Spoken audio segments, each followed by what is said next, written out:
साथियों, भारत के tax system में फंडामेंटल और स्ट्रक्चरल रिफॉर्म्स की जरूरत इसलिए थी क्योंकि हमारा आज का ये सिस्टम गुलामी के कालखंड में बना और फिर धीरे धीरे इवॉल्व हुआ।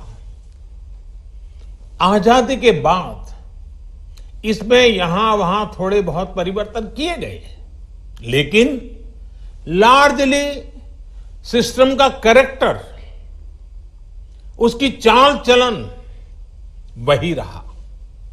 परिणाम यह हुआ कि जो टैक्स पेयर राष्ट्र निर्माण का एक मजबूत पिलर है,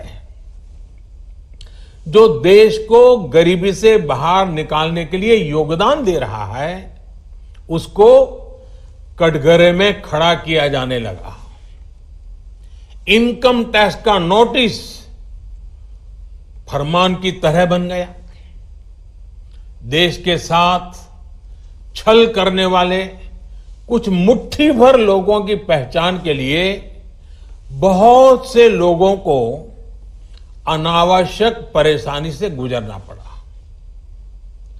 कहां तो टैक्स देने वालों की संख्या में गर्व के साथ विस्तार होना चाहिए था और कहां गठजोड़ की, साठगांठ की व्यवस्था बन गई। इस विसंगति के बीच ब्लैक और व्हाइट का उद्योग भी फलता फूलता गया। इस व्यवस्था ने ईमानदारी से व्यापार कारोबार करने वालों को, रोजगार देने वालों को और देश की युवा शक्ति की आकांक्षाओं को प्रोत्साहित करने के बजाय कुचलने का काम किया।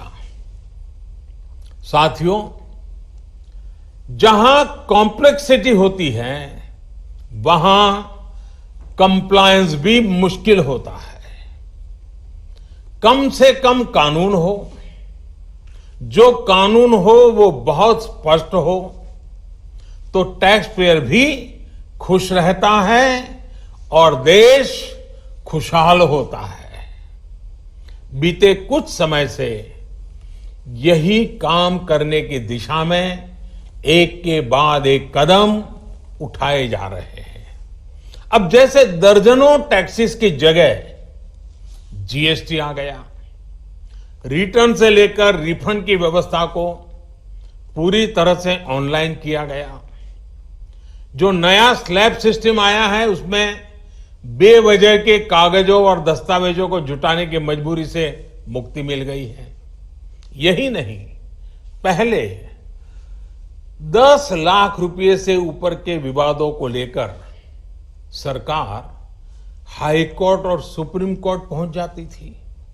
अब हाई कोर्ट में 1 करोड़ रुपए तक के और सुप्रीम कोर्ट में 2 करोड़ रुपए तक के केस की सीमा तय की गई है। विवाद से विश्वास जैसी योजना से कोशिश ये है कि ज्यादातर मामले कोर्ट से बाहर ही सुलझ जाए।